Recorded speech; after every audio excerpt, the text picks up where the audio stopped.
Assalamualaikum warahmatullahi wabarakatuh. Salam sejahtera untuk kita semua. Kenalkan, saya Neni Nurul Rosalina MS, dosen tetap pada program studi arsitektur Fakultas Seni Rupa dan Desain Institut Seni Indonesia Surakarta. Video ini disusun sebagai bagian dari pernyataan diri dosen dalam unjuk kerja Tridharma Perguruan Tinggi atau PDD UKT-PT untuk sertifikasi dosen tahun 2026, khususnya pada aspek pengajaran. Pada kesempatan kali ini, saya akan memaparkan salah satu mata kuliah yang saya ampu, yaitu Pengantar Arsitektur. Mata kuliah ini memiliki bobot 3 SKS dan diselenggarakan pada semester 1. Mata kuliah ini memberikan pengantar kepada mahasiswa mengenai dasar-dasar arsitektur secara konseptual dan historis. Bahasan meliputi pengertian, fungsi, nilai, serta ruang lingkup arsitektur, peran arsitek dalam masyarakat, dan pengaruh arsitektur terhadap lingkungan dan budaya. Melalui mata kuliah ini, capaian pembelajaran yang diharapkan adalah mahasiswa mampu menguasai teori, sejarah, filosofi, dan prinsip-prinsip desain arsitektur, termasuk arsitektur Nusantara, vernakular, serta mampu memahami perkembangan arsitektur global secara kritis dan kontekstual. Mahasiswa mampu memahami dinamika sosial budaya dan lingkungan, prinsip pelestarian warisan arsitektur, dan manajemen proyek dalam kaitannya dengan pembentukan ruang dan desain berbasis masyarakat. Mahasiswa mampu berpikir logis, kritis, dan kreatif dalam mengkaji dan menyelesaikan persoalan arsitektur, serta mampu mengkomunikasikan gagasan melalui media visual dan tulisan akademik secara profesional. Untuk capaian pembelajaran mata kuliah, mahasiswa mampu menjelaskan secara kritis dasar-dasar arsitektur, termasuk ruang lingkup, tujuan, sejarah perkembangan, peran arsitek, serta prinsip dan nilai dasar arsitektur dalam konteks sosial, budaya, dan lingkungan.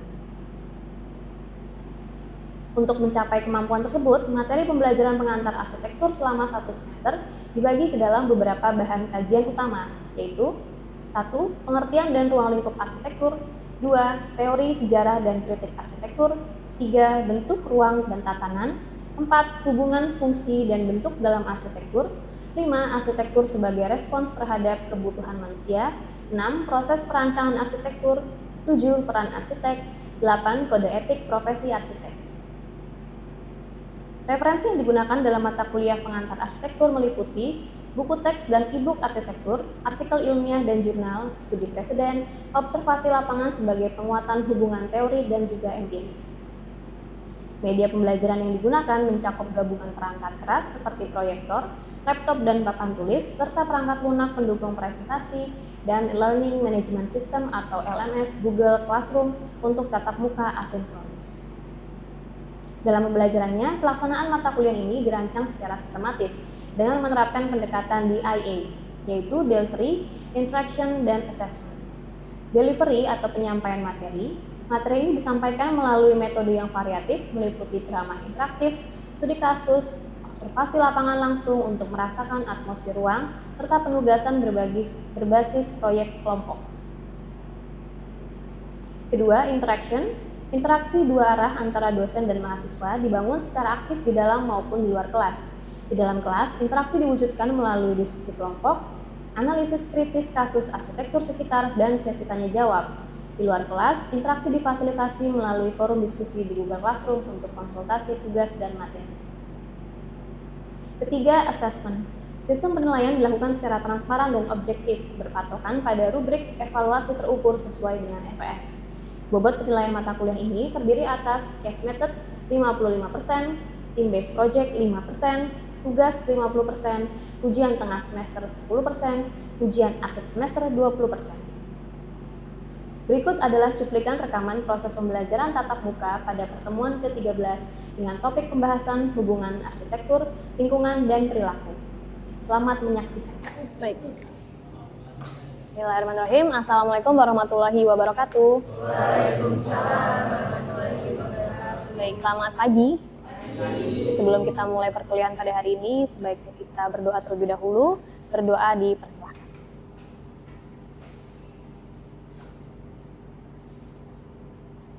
Baik, berdoa dicukupkan. Oke, gimana kabarnya teman-teman semua?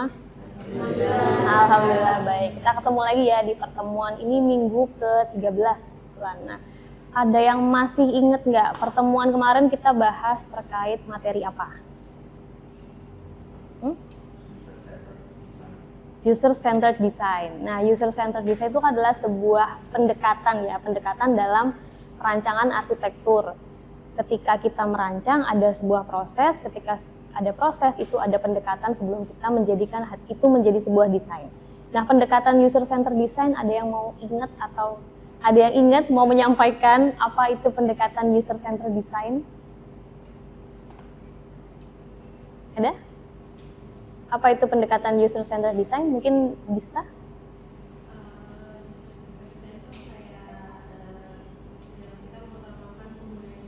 Penggunanya, betul. Kemudian ada lagi? Mungkin ada yang mau menambahkan mungkin? Aska?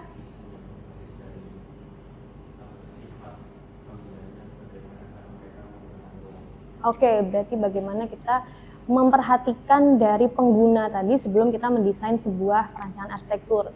Nah, ketika kita ngomongin pengguna, maka kita perlu melihat juga ya bagaimana perilakunya, kemudian bagaimana aktivitasnya, itu kemudian akan mempengaruhi dari arsitekturnya. Maka dari itu, pada pertemuan pada hari ini, kita akan membahas mengenai hubungan arsitektur, lingkungan, dan juga perilaku. Jadi harapannya adalah pada pertemuan kali ini kalian bisa mulai menganalisis bagaimana nanti hubungan arsitektur mempengaruhi perilakunya, begitu pula bagaimana perilaku kemudian akan mempengaruhi si arsitektur tadi. Gitu ya. Nah, saya akan menampilkan satu gambar. Ini kalian bisa lihat ya, sebuah taman, ada tempat duduknya, ada orang duduk, tapi kita bisa lihat ada area duduk yang diduduki, ada yang terisi orang, ada yang kemudian tempat duduknya kosong. Menurut kalian kenapa tuh? Kenapa kursi A lebih banyak atau lebih diisi duluan dibanding kursi B? Ada yang mau menjawab? Aska boleh? Oh, lebih dekat dengan aksesnya. Oke, bisa juga. Mungkin Daniar silahkan. Lebih terang, ya. Oke juga bisa. Ada lagi yang lain? Bisa, boleh. Lebih lembab ya, kita lihat kursinya mungkin dia agak lebih gelap, lebih lembab gitu ya. Mungkin ada lagi yang lain? Karena mungkin di belakangnya ada orang yang pegang kamera itu. Oh, iya karena di sini ada orang ya, ada yang mau foto mereka gitu ya. Mereka nggak enak, akhirnya mereka geser ke samping. Berarti ada kayak misalnya jarak yang kemudian harus dijaga supaya tidak berdekatan dengan orang luar atau orang asing. Ya itu semua menunjukkan adalah perilaku ya kan, perilaku pengguna di sebuah lingkungan. Ada lagi saya kasih contoh nih, misalnya nih, ini sering terjadi kebetulan ya. Ada ruang kelas, ada dosen mengajar, ada juga mahasiswa yang berada di ruang kelas ketika perkuliahan. Menurut kalian kenapa area depan tuh seringnya kosong duluan ya? Jadi kayak mahasiswa tuh sukanya duduknya di belakang dulu gitu. Takut ditanya, bisa. Ada lagi? AC-nya bisa, berarti kita ngomongin thermal ya gitu. Itu jadi ada banyak ya aspeknya. Kemudian ini deh misalnya nih, sebenarnya udah dirancang ada jalan pedestrian gitu, udah di paving. Tapi kenapa ada orang terus dia lewatnya lewat samping gitu, dia seperti membuat jalur sendiri. Lebih cepat, bener ya. Jadi padahal udah dirancang sedemikian rupa, dia lebih pilih untuk jalan yang lebih cepat. Selain itu ada juga contoh nih, misalnya ketika kalian main ke sebuah kafe untuk mengerjakan tugas gitu ya. Nah itu biasanya kalian ketika masuk ke kafe tersebut, apa pertimbangan kalian dalam memilih tempat duduk biasanya? Cari yang dekat stop kontak. Ada lagi? Privasi, benar. Kita cari privasi, misalnya mau kerjakan dengan fokus gitu ya. Ada lagi? Mejanya nyaman gitu. Jadi kalau buat kerja itu dia lebih gampang gitu ya. Oke, jadi apa yang kalian sebutkan tadi itu adalah alasan-alasan yang secara tidak langsung, secara tidak kasat mata itu kita sadari ketika kita menggunakan sebuah ruang. Itu yang kita sebut sebagai environment behavior. Nah, ini adalah konsep dasar environment behavior. Kita bisa lihat gambar sebuah loop. Nah, di loop ini kalian bisa sebutkan nggak, menurut kalian lingkungan fisik yang mempengaruhi perilaku atau perilaku yang mempengaruhi lingkungan? Dua-duanya. Ada yang pilih mungkin lingkungan mempengaruhi perilaku? Bisa juga. Atau perilaku mempengaruhi lingkungannya? Bisa juga, benar. Jadi emang tidak ada yang salah. Makanya kita buat diagramnya dia sebagai loop gitu. Jadi semuanya itu saling hubungan timbal balik. Jadi lingkungan bisa mempengaruhi perilaku manusia. Perilaku manusia itu bisa bermacam-macam ya, mulai dari aktivitasnya, kemudian bagaimana kebutuhan si manusia tadi. Kemudian itu juga akan mempengaruhi lingkungan fisiknya. Nah, ketika desain sebuah fisik bangunan dari bentuk, ruang maupun tatanan itu bisa menjadi fasilitator bagi kebutuhan dari manusianya. Ataupun juga dari desain tersebut malah menjadi penghalang dari perilaku manusia. Begitu pula sebaliknya. Nah, ketika perilaku manusia dihadapkan pada lingkungan fisik, mereka bisa beradaptasi terhadap lingkungannya atau justru mereka bisa memodifikasi ketika lingkungan fisik tersebut tidak bisa mensupport kebutuhan mereka. Jadi kita ngomongin arsitektur tuh bukan sekedar estetika ya. Kita tidak hanya membuat bangunan tuh secara keindahan aja. Jadi kita juga arsitektur secara aktif membentuk pengalaman dan juga perilaku dari manusianya. Nah, fasilitator atau penghalang ini, jadi desain arsitektur juga dapat memfasilitasi terjadinya sebuah perilaku baik itu yang diinginkan atau juga bisa menjadi penghalang atau barrier bagi aktivitas yang dilakukan oleh si manusianya. Nah, respons penggunanya, jika ada ruang yang kemudian gagal beradaptasi, dia akan memodifikasi ruang-ruang tersebut. Nah, kalian juga pernah nggak mengamati misalnya ketika kalian berada di dalam sebuah lift, terus ada orang-orang asing yang masuk dalam lift, kita akan cenderung lebih kaku, lebih diam gitu ya. Kemudian kita menghindari kontak mata atau interaksi. Nah, kemudian yang kedua itu ada juga ketika kalian berada di sebuah ruangan kelas, kalian lebih pilih yang pojok dulu misalnya. Itu kan juga terjadi. Nah, kemudian ada lagi contohnya misalnya ketika kalian lagi di kantin, kalian mau pesen makanan, kalian naruh dulu kan barangnya, baik itu tas, baik itu jaket misalnya, atau mungkin peralatan kalian, itu kalian letakkan dulu di situ. Ada juga misalnya sebuah rumah yang dibatasi dengan pagar ataupun sekat. Nah, mengapa kita mendadak kaku saat orang asing berdiri terlalu dekat di dalam lift? Kenapa itu ya? Kemudian kenapa kursi di sudut ruangan tuh rasa lebih cepat penuh dibanding kursi-kursi yang ada di depan ataupun di tengah? Kenapa juga kita meninggalkan misalnya jaket atau tas untuk mengamankan meja di kantin? Kayak mengamankan, ini loh kursi saya, ini loh kursiku, gitu kan? Dan terjadi juga mengapa rumah membutuhkan pagar ataupun pintu dan juga sekat. Nah, beberapa hal ini sebenarnya terjadi karena ada software tadi ya. Kalau kita ngomongin tadi arsitektur lingkungan fisik gitu ya, itu merupakan hardware. Nah, maka ada juga yang namanya software. Jadi bagaimana manusia mengatur hubungan spasialnya dengan orang lain secara otomatis tanpa menyadarinya. Jadi ada pertama itu ada yang kita sebut sebagai personal space atau jarak interpersonal. Kemudian yang kedua adalah privacy. Kemudian yang ketiga territoriality. Nah, ketiganya tersebut juga bisa membentuk sebuah yang namanya behavior setting. Contoh personal space adalah batas tak terlihat yang menaungi seseorang dan tidak dapat dimasuki oleh orang lain. Kita mau coba ya, kalau kita misalnya lihat ini yang namanya proxematic ya.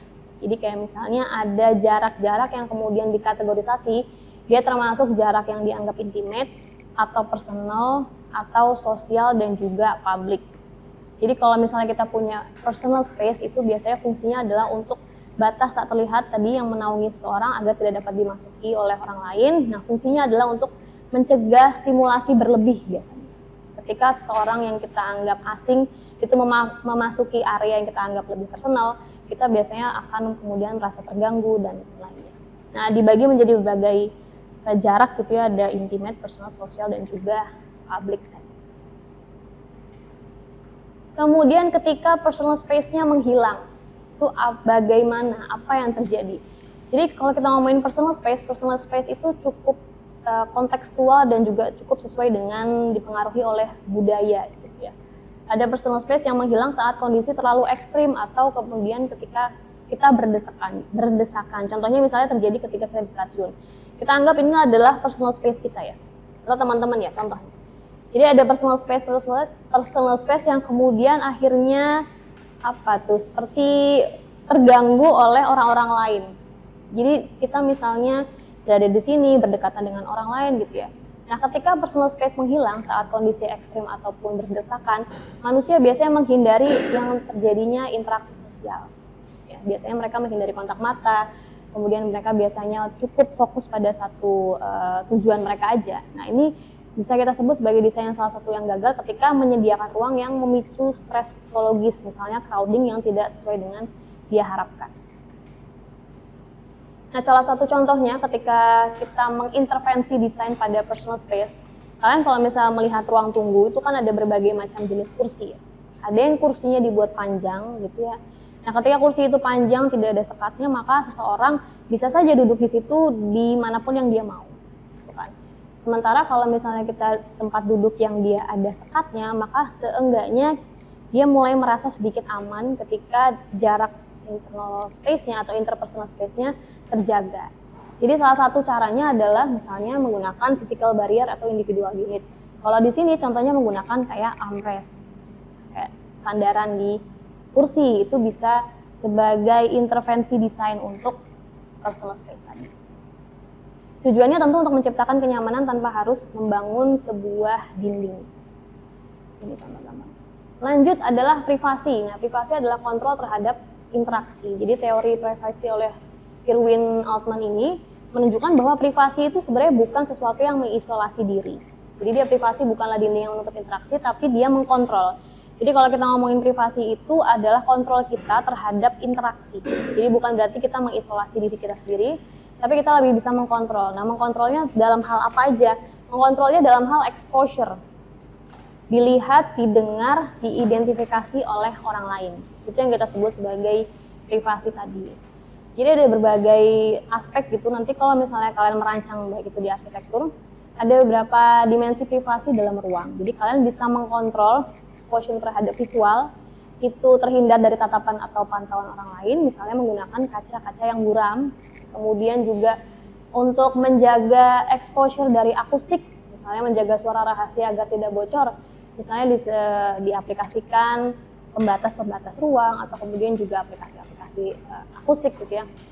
Kemudian juga exposure terhadap aspek sosial, misalnya kemampuan menentukan siapa yang boleh bergabung ke dalam sebuah kelompok.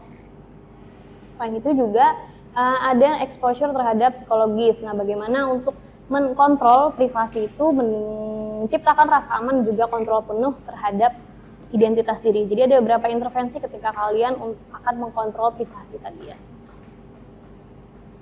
Nah, kalau ini adalah apa? Kalian tahu nggak kalau misalnya kalian berada di sebuah ruang studio, ketika kalian misalnya mengerjakan tugas, merancang, ada tempat-tempat yang biasa kalian udah biasa tempati. Ada juga biasa tempat yang biasa kalian gunakan untuk kerja kelompok atau diskusi kelompok. Tapi ada juga area untuk sirkulasi. Ya. Nah, kenapa dia bisa kayak menentukan bahwa kursi ini adalah punyaku, ini kursi untuk diskusi kelompokku gitu ya. Jadi kita bagi menjadi 3 teritori namanya. Jadi ada 3 teritorialitas, jadi insting untuk mengklaim ruang, jadi menganggap bahwa ruang tersebut adalah miliknya. Jadi ada 3 tahapan, bukan 3 tahapan ya, semacam 3 tingkatan. Ada yang primary territory, ada yang secondary territory, dan juga public territory. Kalau misalnya primary, misalnya dia menganggap bahwa ini adalah lokasiku, ini adalah milikku secara absolut, jadi dia memiliki kontrol penuh terhadap teritorinya. Itu yang primary. Yang kedua adalah secondary territory, jadi misalnya dia menganggap ini adalah milik 1 atau 2 kelompok orang. Jadi ada milik kelompok, misalnya area kumpul untuk himpunan, meja kantin yang diamankan dengan jaket supaya dia bisa berinteraksi dengan teman-temannya. Selanjutnya adalah public territory, jadi ini adalah akses yang terbuka, bisa digunakan oleh banyak orang secara publik, jadi klaimnya hanya sah saat sedang diduduki misalnya.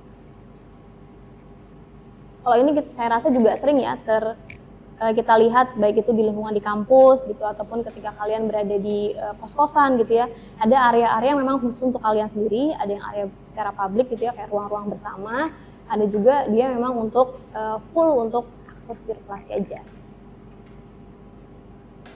Nah, arsitektur juga bisa punya peran ketika, kalau teritori yang awal tadi mungkin secara individual ya, jadi tidak ada batas secara kasat mata, sementara arsitektur juga punya peran untuk membuat semacam teritori. Jadi arsitektur ini mempertegas batas wilayahnya. Seperti apa? Dia bisa menggunakan misalnya pagar atau gerbang fisik, kalau tadi misalnya konteksnya di rumah. Jadi ini untuk penanda paling keras dan juga absolut, jadi cukup jelas untuk pembatasnya menggunakan pagar tadi. Kemudian juga bisa digunakan leveling, kita bisa menggunakan leveling atau perbedaan ketinggian lantai. Ini untuk memberikan semacam secara halus dulu ya, dari area yang perkerasan, area yang lebih lembut gitu misalnya. Jadi ada undang-undaan misalnya dari area yang lebih publik lagi ke yang privat, itu sebagai transisi teritori tadi. Kemudian bisa kita bedakan juga teritori itu menggunakan material. Jadi perubahan tekstur aspal menjadi paving block itu membentuk atau semacam menjadi zona teritori yang baru gitu ya. Dan kemudian mencegah dominasi satu kelompok di ruang publik dengan desain yang lebih modular. Jadi menggunakan intervensi mebel di situ.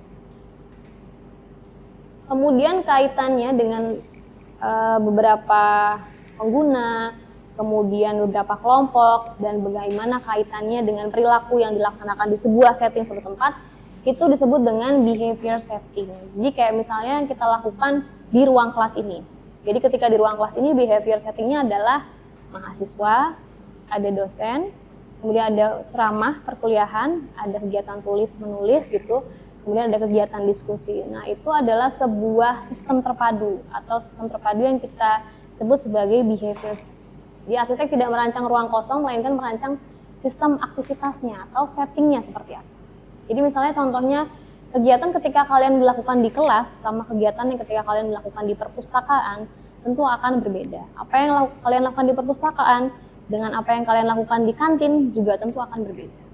Jadi apa yang kalian lakukan personalnya atau penggunanya, kemudian bagaimana aktivitasnya, setting tempatnya, itu semua mencakup sebuah sistem yang namanya behavior. Jadi ada standing pattern of behavior-nya, ada semacam pola yang berulang di setting.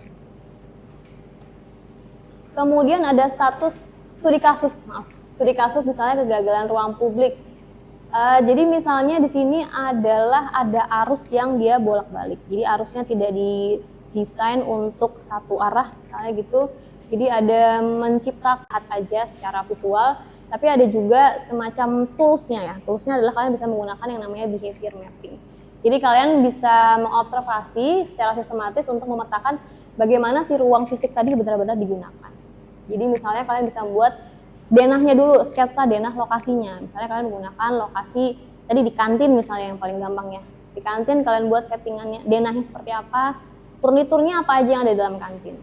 Kemudian kalian cek coding dan tracing, petakan titik kumpulnya. Jadi kalian coba observasi, kemudian kalian cek biasanya di lokasi mana titik-titik kumpul dari baik itu mahasiswa, mungkin dosen atau mungkin staf yang ada di kampus. Ataupun siapapun ya yang mengunjungi si kantin tadi. Kemudian kalian bisa buat jalur gerak penggunanya. Kalian buat semacam alurnya ketika masuk, kemudian keluar, mereka melakukan aktivitas dan lain-lain. Nah, kemudian kalian bisa melakukan sintesis. Jadi kalian bisa menemukan titik konflik spasialnya, area teritori favorit, kemudian area-area yang mana yang memang dia tidak sering digunakan. Jadi kita bisa sebut sebagai dead area. Nah, itu tadi berbagai contoh, baik itu bagaimana perilaku pengguna mempengaruhi fisiknya atau lingkungannya, bagaimana lingkungan mempengaruhi perilaku penggunanya, kemudian bagaimana kemudian segala perilaku tersebut berada di sebuah setting, dan bagaimana melihat mapping pergerakan dari behavior tadi. Saya minta teman-teman untuk melakukan observasi.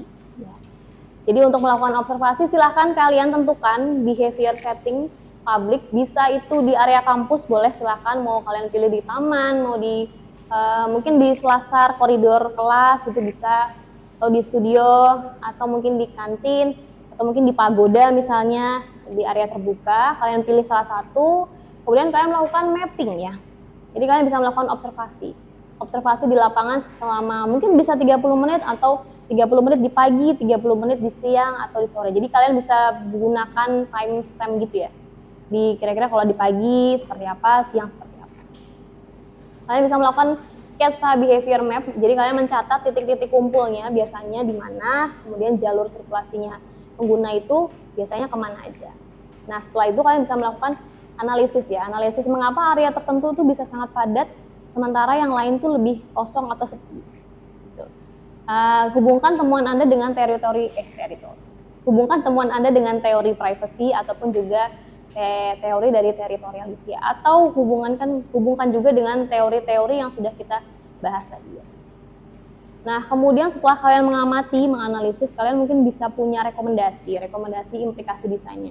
Coba usulkan salah satu intervensi fisiknya dengan misalnya mengubah arah hadap kursinya, kemudian atau mungkin menambahkan material roster atau penambahan material lain yang untuk menunjukkan perbedaan teritori tadi, kemudian atau mungkin saran-saran lain yang bisa kalian kembangkan dari permasalahan yang ada tadi untuk memperbaiki masalah di ruang tersebut.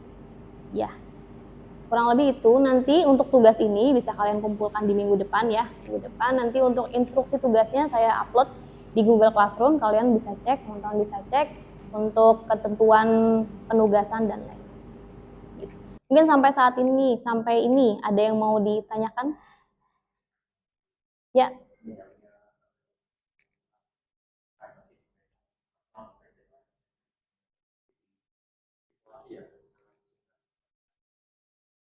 Ya. Mm -mm.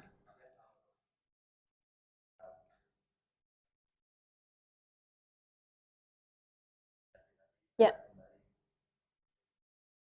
Mm -mm.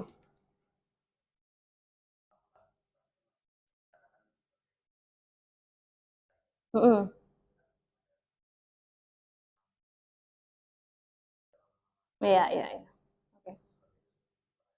Baik.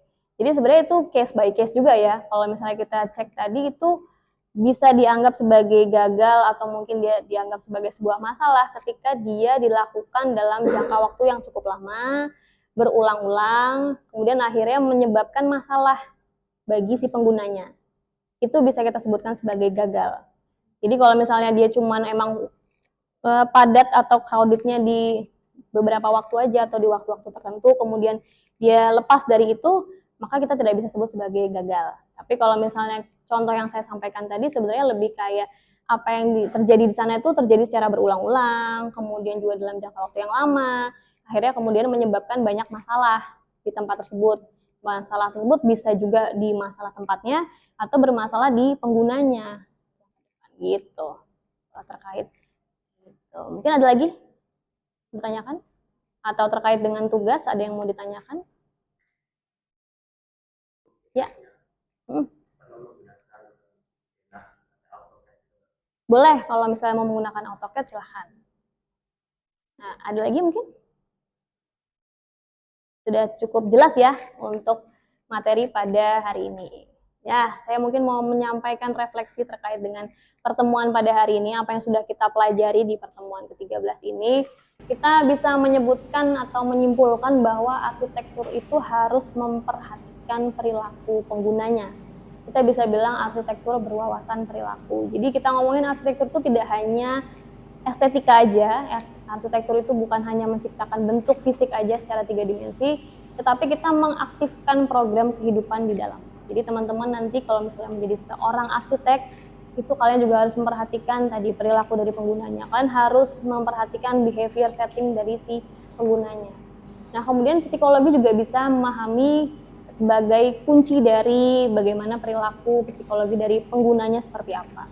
Teman-teman bisa memahami space, privacy, personal space tadi, teritori itu menjadi fondasi untuk menciptakan ruang yang lebih empatik terhadap pengguna.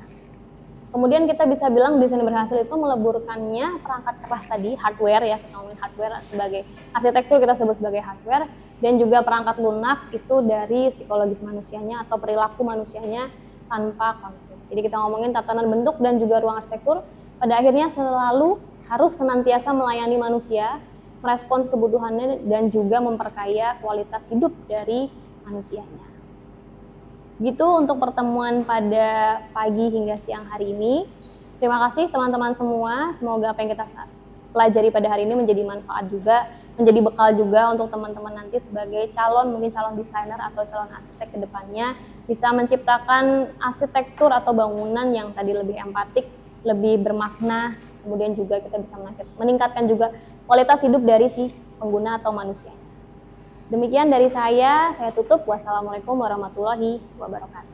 Waalaikumsalam warahmatullahi wabarakatuh.